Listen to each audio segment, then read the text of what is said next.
Hey everyone, I'm Matthew Whitrock, design lead for our newest set, which I'm excited to introduce today. We're calling this set, drumroll please, Remix Rumble. We've got a full playlist today, so I'll open with gameplay and then pass it to the rest of the lineup to chat music, cosmetics, ranked, and more. We'll also jump backstage at a few points to give you a behind-the-scenes look at how different parts of Remix Rumble came together. All right, let's jump right into the bands. And by bands, I mean traits.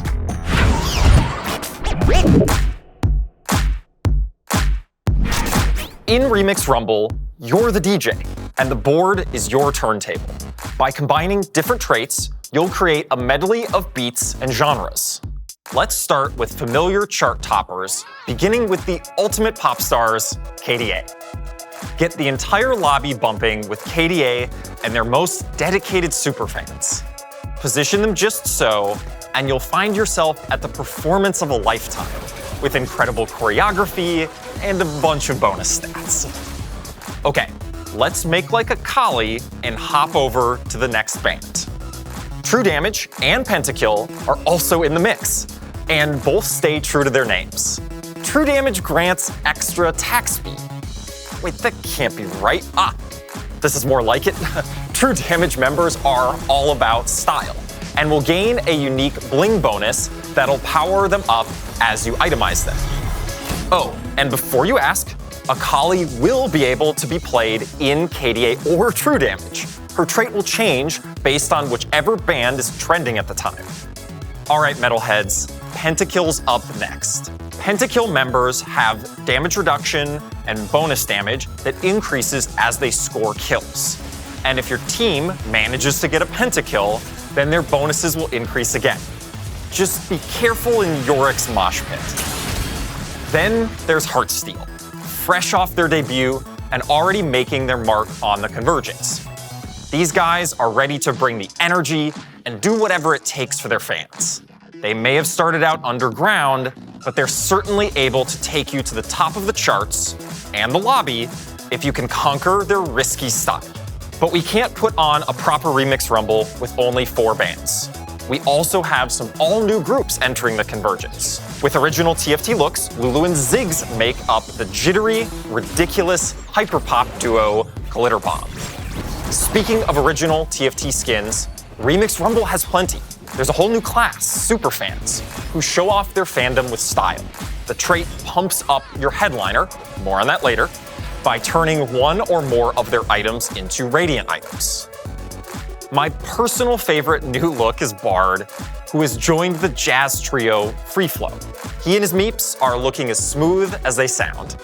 Before I get into the mechanics, let's head backstage to learn more about how we made some of these traits with Alex Cole and one of our lesser-known devs. We knew set 10 was going to be our big music set. So when we think back of kind of like what the steps were, we knew we were going to have this big music moment. We were celebrating 10 sets of TFT, which was going to be huge. And really, we just kind of leaned right in and we were like, cool, we know we're going to do all of these cool origins. And then we go through the process of what skin lines do we have available that we can tie those to. And luckily, we had a ton of cool and groovy skin lines. And we played with them a little bit with like Space Group becoming disco and some stuff like that. But yeah, we were pretty quick to just turn right in and be like, oh, wow, we have tons of things to pull from, which is really exciting. So I'm pretty excited about HEARTSTEEL. The economy trait is always a fan favorite of ours, but we've had this problem for a long time where the economy trait is you get it at 2-1 or you don't really play it. And so this time we took a very clear goal of how do you play it if you don't hit it at 2-1? And so what you can do is you can play it at any point in the game, and the more you've got, the bigger the payout. You try to lose by just a little bit, but even if you win, you're still going to be getting those fan, and then it's going to cash out after a few turns. And so you can even pivot into it in the late game, and I think that's going to be a real skill expressive part of the game, is that ability to go, okay, I'm in a position where I can play HEARTSTEEL for a few turns, and then get my reward, and then pivot back. And I think that's going to lead to a lot of really cool skill expressive moments. My favorite trait this set is definitely the country trait, which features our Desperado band. historically in TFT, we've done a lot of really cool things with summon traits. We did Baron this last set, we did Innovator in set 6, and I'm really excited for Country to join those ranks. So with Country, we have something called the Midnight Horse, which is Hecarim, and when your champions sort of get lower or lose health, Hecarim will ride in and save the day. So operating a little bit like Galio from set 4, if players remember that one. So I think the challenges with these two is we kept trying to find the identity for each of them, and they ended up being really intertwined with each other. So there was a day where myself, Whitrock, the set lead, and Mort literally sat down and mapped out the entire set on a whiteboard. I don't remember who it was, but one of us was just like, oh, we don't have a summon trait. And we kind of played around with that. And on the flip side, we were also playing around with like, is it risky to have our econ trait be one of the main verticals? Like, is that something we want to do or try? Which is really exciting. And we ended up going with it and kind of seeing those two traits in particular, like kind of kept going back and forth and changing shape with each other. But we were happy with how it all landed. Yeah, I would say it's pretty clear on this team that I'm probably the biggest Ari stan around. So KDA being in the set is a huge, exciting moment for me.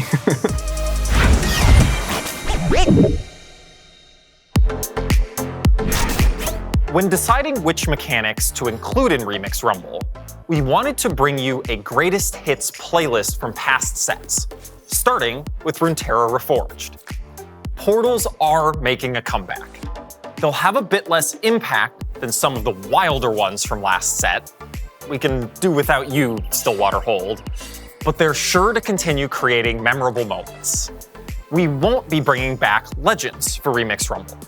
We learned a lot from seeing how Legends could influence the meta and individual enjoyment of the set, so we feel like there's more exploration and experimentation to be done in this space before we potentially revisit it, but we'll keep you updated along the way. Okay, back to what we are bringing back. One of TFT's most beloved mechanics is returning in an updated way. No, not augments, although we will be introducing new augments for Remix Rumble as well. I'm talking about headliners, our fresh take on the chosen mechanic from Fates. Headliners are the star of your board. They appear occasionally in shops and are purchased at 2 stars. Headliners have tons of immediate power, and they give you +1 to one of their traits. But here's where headliners diverge from chosen. Each one will have a specific headliner effect that empowers them in a way that only a true fan would appreciate. Take Bard from the Jazz Trio, who improvises a few notes to either heal an ally or deal a bit of damage.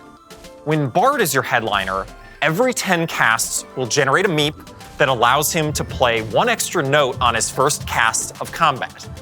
Bard is the type of headliner that will scale into the endgame. Whether that scale is major or minor depends on how early you can get it. Some headliners will be difficult to find endgame carries. Take Yorick, a legendary unit who temporarily summons ghouls. When this headbanger is your headliner, the ghouls will be bigger and deal more damage. And one more thing about our mechanics. All of them will be harmonizing together, so keep an eye and an ear out for that. All right, let's check back in with Alex and Mort to talk more about headliners. So early on, when we were exploring the different mechanics, we knew we were doing a music theme. And so we kind of had this image where it's like, okay, the band is all on there together, but what is it that makes it special? How can we twist it? And we kept coming back to, it's like, well, who's singing at the moment? Who's the star of the show, if you will? And that kind of led us to a system we call Headliner, which was like, okay, you're going to pick who your headliner is. And we kept coming up with versions that were slightly different than Chosen, but had a lot of the same advantages. Chosen was one of our first big mechanics that wasn't just like galaxies or a variation. And it was something that allowed every champion to kind of be the centerpiece, right? Like you would tell stories of, oh, this was the game I got Silas chosen and I did this thing, or this was the game I got Kennen chosen. But what was interesting is as we were kind of researching it, we realized that was before a lot of these other mechanics, right? Augments hadn't been around. And so a lot of the burden of the system has changed. And so as we were looking at this and kind of seeing all the pieces come together, it felt like kind of a greatest hits of TFT, which once we realized that was such a great opportunity to bring it all together. And so that's when we've kind of anchored on Headliner being sort of the upgraded chosen. You know, we've got radiant items, augments, portals, and it really does sort of feel like 10 sets worth of TFT knowledge all coming together to make this really awesome set. I think with the Headliner mechanic, players will be most excited about the champ fantasies that it unlocks. So whether you are a player that really loves re-rolling those 1 or 2 costs, or you're a player that likes those 4 cost carry fantasies, Headliner allows you to do any direction you want every game, and unlocks a lot of variation, which is exciting. These are things that we never predict coming in, like what is the built different comp of this set? Like what are the combinations that we during production have no idea are coming, that we see videos of at 2 a.m. From China, and we're like, wow, that's amazing, I can't believe they came up with this idea. Those cool combinations that keep you coming back and have an exciting payoff, I think is always what we're looking for when we're making new sets. It's like, what is the cool next thing to try out?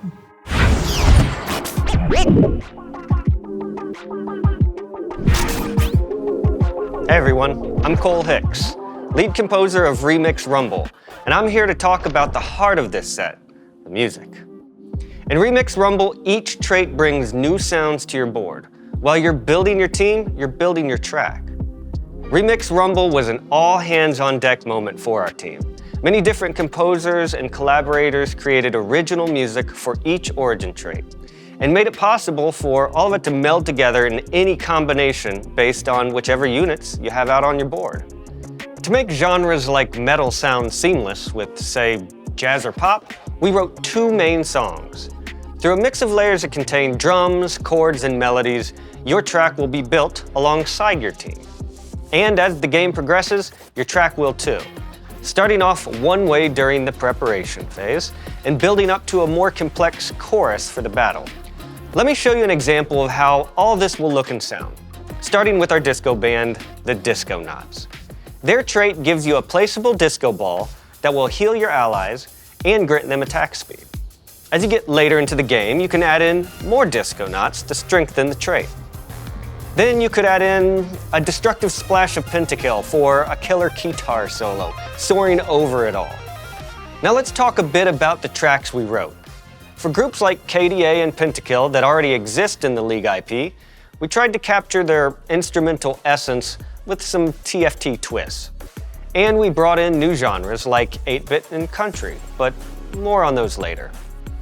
We also made sure powerful units like Jin got their moment in the spotlight. For Maestro, Jin's legendary trait, we mixed in a Paganini-esque violin solo to create a modern interpretation of classical music, fit for the virtuoso himself. This sound was the perfect fit for a trait that deals extra damage to tactician health and a champion whose ability builds up in a cadenza of damage. By putting out different units on your board, you'll create a symphony of controlled chaos. Try combining the relentless drums of Pentakill with our harpsichord-heavy emo band, Big Sad. Or maybe as your comp changes, you'll create music that features the bass of true damage alongside the groovy horn section of Disco Knots. It's absolutely ridiculous, and that's just TFT. All right, let's head backstage with the team for a quick recording session.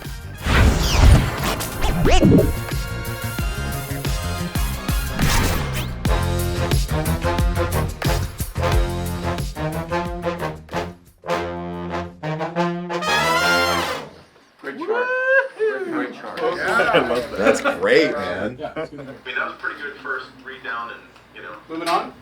Awesome. Okay. Cool. Yeah, let's move on. All right, everybody's happy. I think one of the challenges of working on this set is the multiple genres and how they're going to be remixed into one another. There are a total of, I believe, 10 to 12 genres, some of them more bespoke than others because it's based on our virtual band, but all of this are being done by 7 composers together. So this is the biggest collaboration within Riot composers that we have done for Teamfight Tactics. Authenticity is both a goal and a challenge. because we're doing so many different genres, and some of them have a fair amount of crossover as far as types of sounds and things that we're using. For example, we're doing a DJ Sona genre, but we also have a straight like EDM genre. And so you almost have to really lean into the things that might be different about those two things. Like we have this established thing that Riot has done versus a genre that already exists, and really kind of leaning into some of the more expected things that players are going to want to be hearing. How do we make it so that each of our elements actually stand out in a way that right away an audience would be able to be like, oh, like they're doing this punk rock thing, without getting it confused with Pentakill, right? A metal band. They both use guitars, they both use drums, they both use bass. How are those genres being executed differently and is able to be recognized by our players right away? KDA is another example of like, it's not just what are the things that make it sound like KDA, it's what are the things that make it sound like KDA if just the drums are playing, or if just the chords are playing.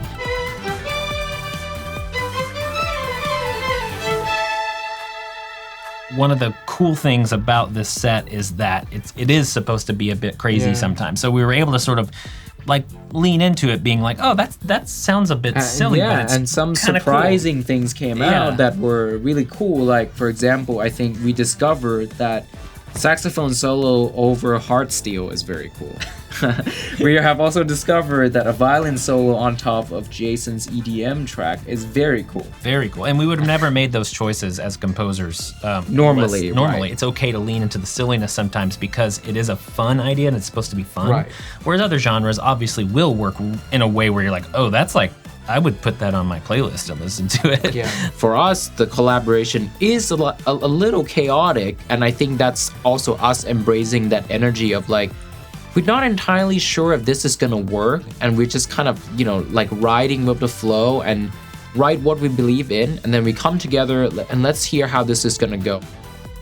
TFT is the space where, as a composer, I get to play around the most and basically try whatever fun ideas I might have. The team is very open to experimentation. So from that perspective, even though it is a fair amount different than anything we've done in TFT before, I think TFT is the perfect place to do it. And I think the players of TFT are also really on board with these kinds of fun ideas. 100%.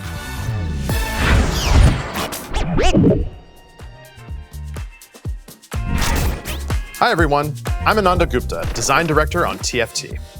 Today, I'm here to give an update on cosmetics, and then I'll talk about Ranked, as well as a much anticipated release for many of our players, the Asia Pacific mobile launch. We're thrilled to bring more high-quality personalization that will be released throughout the start of Remix Rumble. Ahead of that, we want to give you a sneak peek and equip you with an understanding of the release schedule, both to prepare collectors as well as inform folks who want to nab their favorite. Chibi Set and Chibi HEARTSTEEL Set have entered the building, and they're looking to pull off a heist straight to the top of the lobby.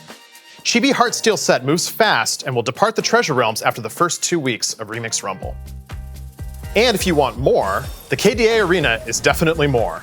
Drop your comp smack dab in the middle of a KDA show and take top 4, or bottom 4. It won't matter with an arena this stunning. After 2 weeks, Chibi KDA Akali will screech onto the scene. Then, the moment I've been waiting for, KDA Kaisa will hit the convergence 3 weeks into the set. She and KDA Akali will be available through Treasure Realms that will only last until our next event. Each drop will provide high-value content, from chibis to mythic little legends, and even a chance to hit a random chibi variant like Dragonmancer Ash or Star Guardian Lux. But the biggest high roll of those collector capsules is KDA Kaisa. Kaisa is the centerpiece for players looking to flaunt that extra special drop. But Prestige Treasure Realms are full of high-value offerings from past sets. So, whether you're a collector looking to pick up something you missed, or a little legend enthusiast just getting your first chibi, no matter what you hit, it's bound to hit hard. After Remix Rumble ships, we've got even more work ahead of us. We know players want more say in what they purchase, and we're working towards exactly that in a system we're internally calling the Seasonal Store. We're not quite ready to go into the finer details yet, but I am ready to get into Remix Rumble's pass. Remix Rumble marks our transition to 3 sets a year, and we're updating our pass structure to reflect that. We'll still have 2 passes in every set, but since sets now last 4 months, each pass will be 2 months long. So, we're redistributing rewards and accelerating pass progression to make all the rewards easier to obtain. Not every pass will look the same. Each Pass Plus will have different high-value rewards. For example, you'll see our new Neon Stage Arena in Remix Rumble's first pass, and in the Rumble's second half, Sugar Cone Poro. And just as our pass is changing to accommodate 3 sets a year, our ranked season is also changing.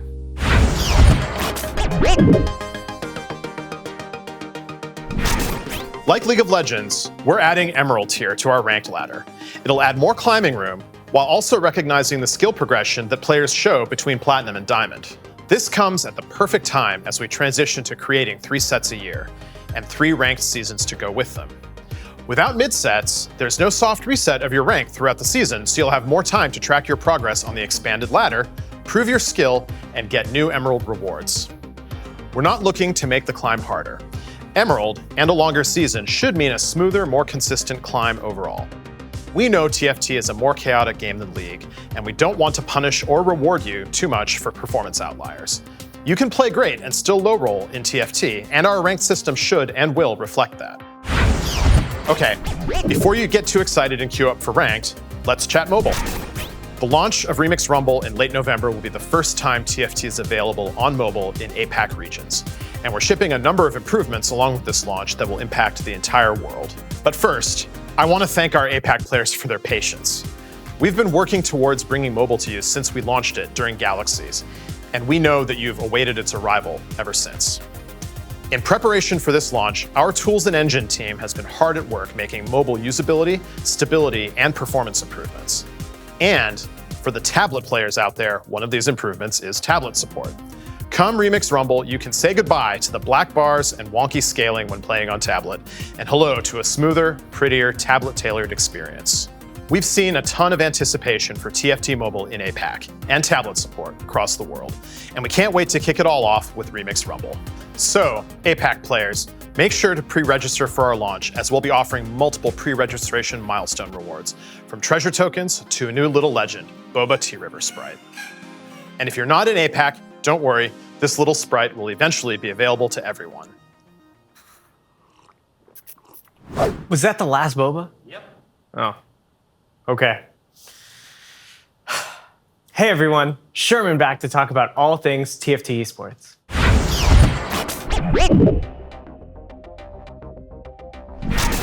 It's been awesome to see the growth of TFT eSports over the last few sets. We've seen 3 sets of steady viewer growth for set championships, and with the Runeterra Reforged Championship, we're hoping to make it 4. We're about 5 weeks out from our first global LAN event, the TFT Vegas Open.